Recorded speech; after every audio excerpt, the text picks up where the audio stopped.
The first ever genetic delineation of nearly all existing squirrel groups suggests not only some surprising branchings in the squirrel's family tree.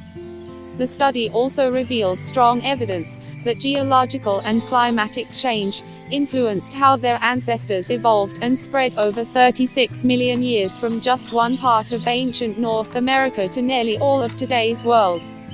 By modifying habitats and creating bridges and barriers between land masses, climate change and tectonic events, land mass movements are believed to have important consequences for diversification of terrestrial organisms, wrote two Duke University evolutionary biologists in a paper posted on the Feb.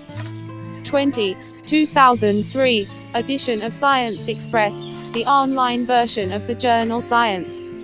Such consequences should be most evident in the phylogenetic histories of groups that are ancient, widespread and diverse. The squirrel family is one of the very few mammalian families endemic to Eurasia, Africa, North America and South America, and is ideal for examining these issues, continued John M. Mercer, a Duke Assistant Professor of the Practice of Biology, and V. Louise Roth, a Duke Associate Professor of Biology and Biological Anthropology and Anatomy.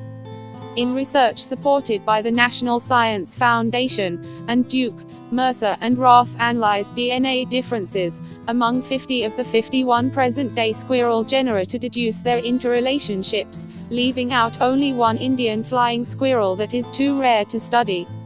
They determined squirrel family ties by statistically analyzing representative DNA sequences extracted from live animals, or preserved museum specimens. To deduce how long ago and where various lineages lived, they also used fossil dating records and molecular clock analyses, which predict how DNA sequences change over time. Comparing their findings with geological evidence, they noted an interesting interplay between global change and the way this particular group of animals diversified, Mercer said in an interview. Just from looking at modern-day taxa, and where they're distributed, you wouldn't deduce that the earliest squirrel was in North America, added Roth. The earliest fossil evidence for squirrels was found in western North America and dated to about 36 million years ago, the authors wrote. Based on the Duke scientists' evidence, during the 5 million years that followed, there appears to have been a very rapid divergence of squirrels into 5 major branches.